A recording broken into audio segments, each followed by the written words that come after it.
Hey guys, how's it going? It's Raider here. Today we're going to be taking a look at the new Battlegrounds patch. We're getting Quilboars, we're getting Blood Gems, we're getting new heroes. It's all coming to us May 4th, and I'm very, very excited. I've actually been playing a lot of Battlegrounds lately on my Twitch channel, twitch.tv/RadarSSBM. I've climbed to something like 11.5k at my peak, and I'm really trying to go for top 200. So definitely check that out if you haven't already. But let's take a look at the first hero. Deathspeaker Blackthorn is a hero that every time you tier up, you get 2 Blood Gems, which would be +2/+2.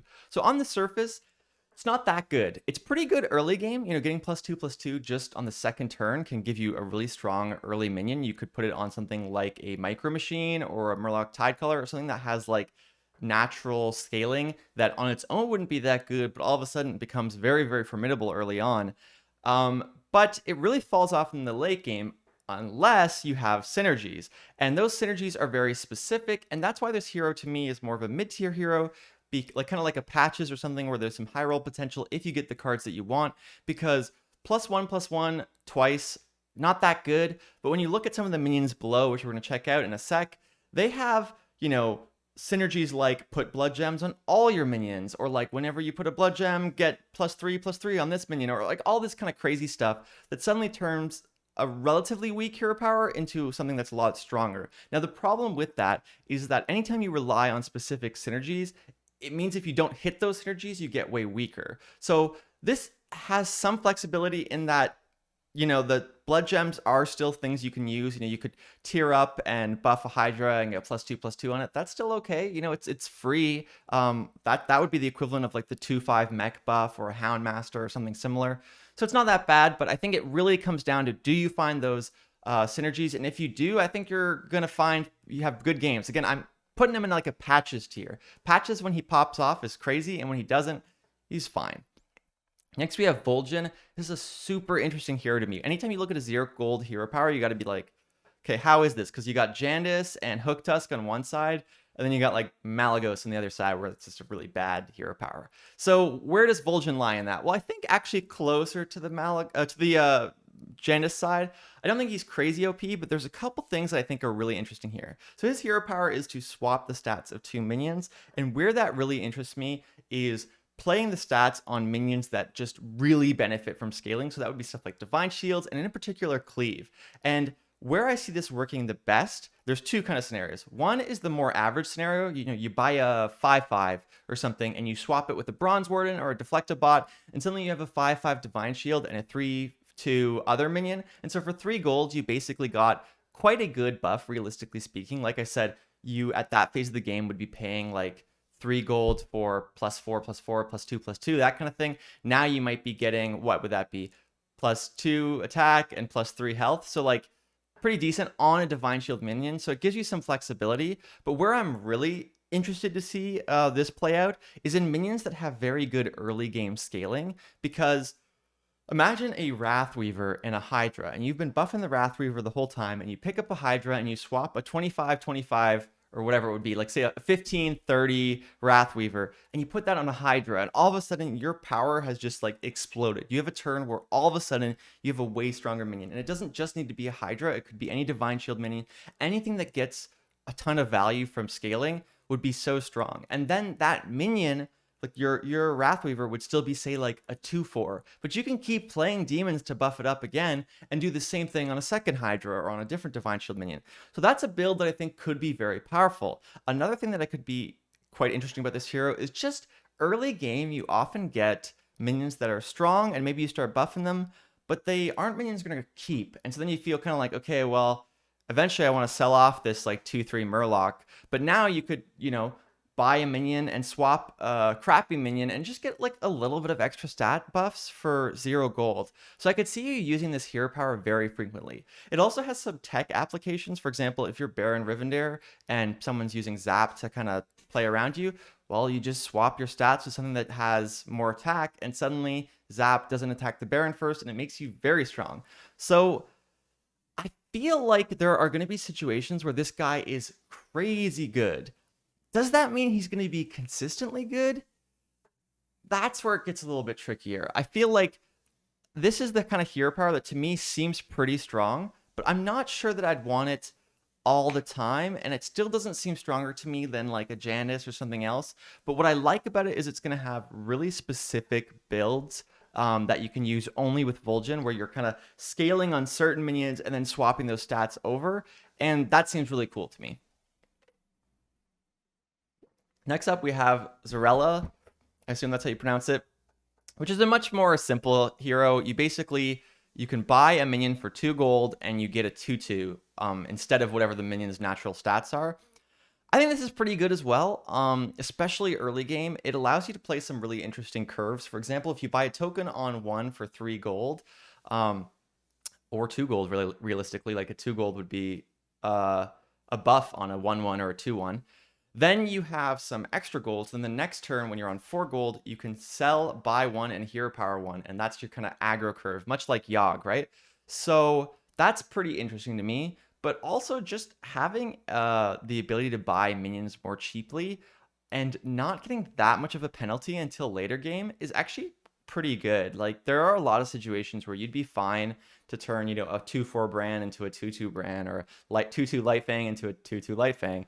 But even early on, like, you know, you could turn a Selfless Hero into a 2/2. You could turn the bomb, the Kaboom Bot, into a 2/2, which it already is. Like, there's a bunch of minions where this wouldn't be the end of the world, and the ability to just get a couple extra minions because you have a cheaper hero power to do that is going to give you early tempo. And I think the way to look at this is basically like, what if Yogg wasn't random, but it actually punished you a bit? And I think that punishment, which, you know, which could go the other way too, if it has less than two stats, is actually worth it to be able to select the minion you want to buy. Like, this will smooth out your curve when you have 5 gold. There's lots of situations where Yogg's hero power, like, generally speaking, Yogg's hero power in the late game just completely falls off, and this won't fall off. You're still going to be able to buy stuff with this and still get value. Anytime you buy a buff with this, you don't care if it costs 3 gold or 2 gold and it loses its stats, because you're not planning on keeping it anyway. So I think this is very, very strong. I think this is actually like a pretty good hero. Maybe the best out of the 3. If I had to guess, it's between these 2, but this is actually pretty good. Last but not least, we have Rat King. He got the Quilboar update. There's nothing really to say here. It's still Rat King, but now it buffs Quilboars just like you'd expect it to. Next up, we have the minions. I think the minions are pretty interesting too. We have this Razorfen Geomancer, which is a 1-star minion that is a 3/1. Not a terrible stat line. 3 attack is pretty important in the early game because it'll trade with things that have 3 health, and there's a lot of things that have 3 health. And it gives you a blood gem, so you could kind of look at it as like a 4/2, but also you can buff minions early game that really, really benefit from stats. A good example would be the 2/6 pirate. When you make that thing a 3/7, it's like constantly value trading, but as a 2/6, it's just okay. So I think this is really good. I think it's like you buy it, you sell it on turn 3 and buy 2 things, and you use the buff, and like you don't lose the early turns because people are playing 2/3s or 2/2s. I think it's really good. I honestly think this is very, very solid. I would pick this in a lot of situations. Obviously, it loses out to tokens. It loses out to the 2/1 pirate. It loses out to Homunculus. There are a lot of targets this doesn't do that well. But again, if you buff it, then it will do well. So I don't know. I don't think it's that bad. And I think it could also present some interesting early game curves with aggro stuff. Then we have Sunbacon Relaxer, kind of like a bit of a tokeny style thing, in that when you buy it, you get a 1/2 that's going to lose the early fight. So you kind of take 5 damage if you buy this, but you get 2 blood gems, and those blood gems can have really interesting synergies later on, particularly with this Road Boar minion. This guy is a 2/4, which is already enough health to be able to potentially get a value trade. But if you buy this Sunbacon Relaxer and then you buff up the Road Boar, you could reliably get a blood gem every turn, as long as you continue to buff him. And that can get really powerful really quickly. Getting a +1/+1 every single turn for free, while also being able to start getting extra synergies as the game continues, that sounds very powerful. Look at stuff like Tough Tusk. This is a 4/3. After a blood gem is played on this, gain Divine Shield for the next combat. You could do that every single turn, and a 4/3 Divine Shield is very, very strong early game. If you've ever played George and you'd hero powered a minion early, like, you just kind of get a guaranteed value trade. Really, really powerful. Does this scale in the late game? Not necessarily. I think because you have to play it every turn, it's not that good, but a lot of 2-drops don't scale in the late game. So I think this is pretty good. Prophet of the Boar is another 2-drop. After you play a Quilboar, gain a Blood Gem. I think this is a card you're going to want to keep. A lot of things that are interesting with these Blood Gem cards is they're kind of like economy cards, in that they sort of give you an engine of generation of stats. In this case, it's through the Blood Gems. So this guy, you know, every time you play a boar, you get a Blood Gem. So you play him, then you play, say, Sunbake and Relaxer, you get 3 Blood Gems from that. That's +3/+3. So for 3 gold, you get a 3/3 that you can put on anything. And if there's any additional synergies, it gets really good. So I think this is definitely something you would pick up early, and it would give you that Quilboar direction. It seems very strong to me. Bristleback Brute, first Blood Gem played in this each turn gives an extra +3/+3. So very, very quickly, this minion can scale into something quite formidable. I don't think this is the same as something like a Salty Looter, where it gets buffs every time you play a pirate, and if you can go off with Hoggers, you can get like infinite scaling. It's not like that because it only gets +3 each turn, but it's an interesting minion. I'm curious to see how it works. I don't think it's crazy, but like it's sort of part of the package, I guess. You could definitely use it early game and get some value. You know, a 3/3 drop that gives you a 7/7 is very, very good. And you just need the what's it called, the Blood Gem to do that. And I don't think it'll be that hard to get the Blood Gem.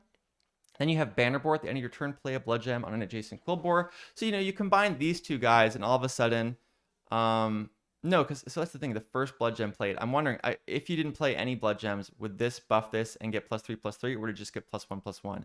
Curious about that. But this guy on its own, a 2/5, not a great stat line for a 3-drop, but it's actually +2/+2 every single turn. So it's like if a Light Fang was only on 1 unit. Or a better way to compare it is like there's a 2/5 mech that buffs a single mech +2/+2. This buffs 2 things +1/+1, but they have to be Quilboars. That has to be a mech. Do you have 2 mechs every time? Maybe not, but I think this could be interesting. I don't think it's going to be crazy strong. It's just like, again, part of the package.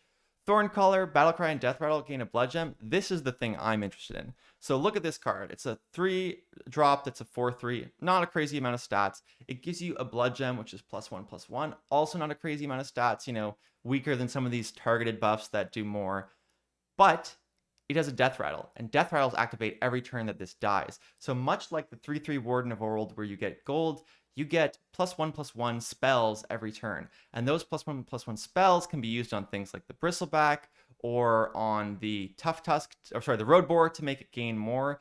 This is an economy card that also has a decent stat line. I think the Warden of Old comparison is very similar, because while it doesn't allow you to get extra gold, it allows you to get extra stats. And if you start to get some stats going with those, this can become a very powerful minion. I think this is a very good early game pick.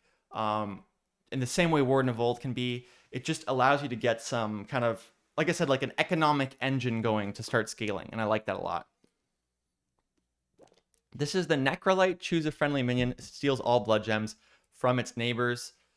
So there's a couple ways you could play this. Necrolyte, you could use it on a Hydra and just like steal all the buffs that you had on any of your Quilboars or whatever and put it on a Hydra. And that could be good. You know, it allows you to... One of the challenges whenever you buff things early is sometimes you sell them, and then you're thinking like, damn, like I put all this stats into a Road Boar to make sure I get a Blood Gem each turn, and now I have a 4/7 or like a 5/8 Road Boar or whatever, and you know, what do I do with that? I don't really want it anymore. Well, now you can sort of salvage that, get a refund essentially, and put it on a better minion, like a Divine Shield minion. So I like this. I think it's good. It's situational, but it's good. Dynamic Duo Taunt. After Blood Gem is played, another Quilboar, gain +1/+1. So this is just whenever you have it, you get double the scaling. Depending on how many things you get, this thing can get quite big. It's nice that it's a taunt. A 5/6 stat line for a 4-drop is not crazy, especially if it's getting some natural scaling. Not insane. I think about that demon that gets buffed every time that another demon is summoned. This feels kind of on par with that. Like it'd be part of your build. It has some good scaling.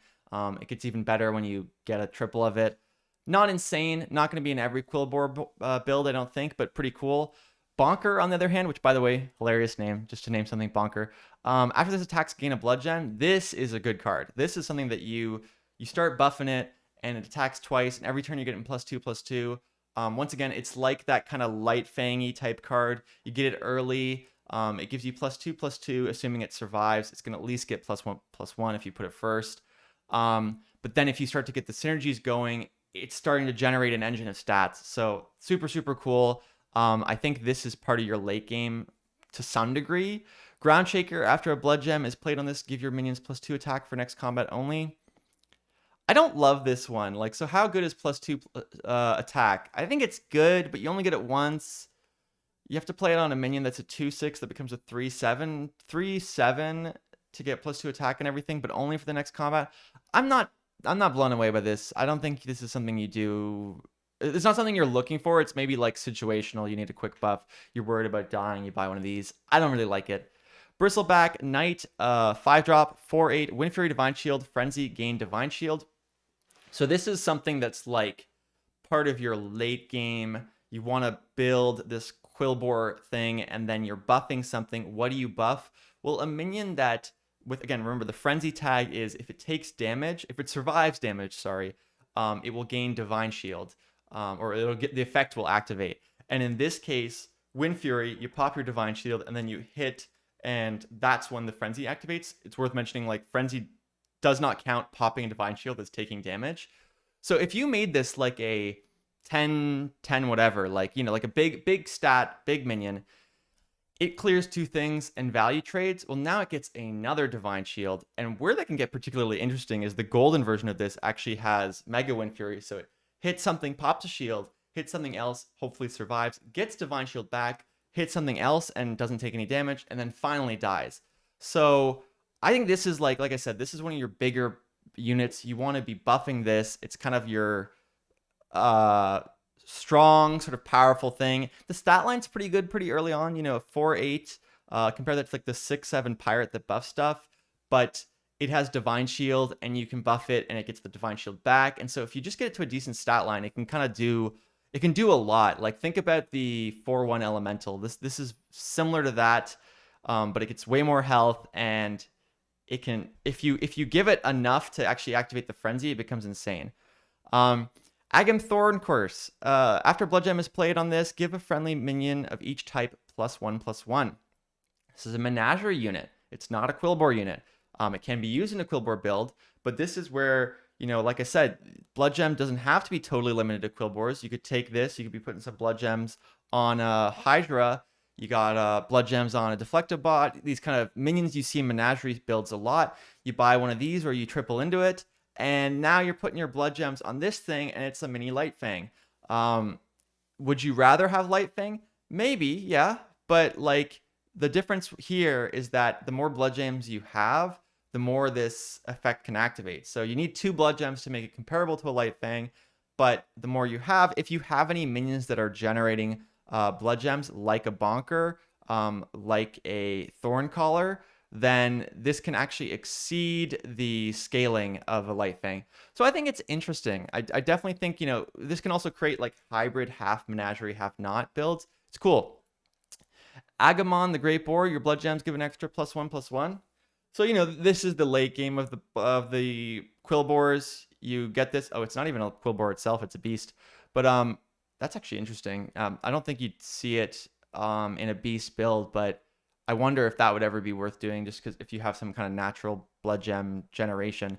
Anyway, you get a couple of these. All of a sudden, you're doing +3/+3 each Blood Gem +2. Could be very good, especially when you pair it with what's it called? This thing at the end of your turn, play a Blood Gem on your friendly minions. You combine these two. That would mean you give +7/+7 to your whole board, except it would be +14/+14 on your whole board. So these two things, +14/+14 on your whole board is very, very good. So even just getting a couple of these, you have a natural scaling engine. Hard to say how this would compare to stuff like, what's the word? To like a Dragons. I'm also interested to see the sort of Menagerie synergies of this kind of build, because, you know, you can obviously imagine some kind of all Quilboar board state where you're playing a bunch of these guys, and you got some Charlgas that you're trying to get into, and they set the engine starts going. But I'm also wondering about something like the Menagerie guy. Where is it?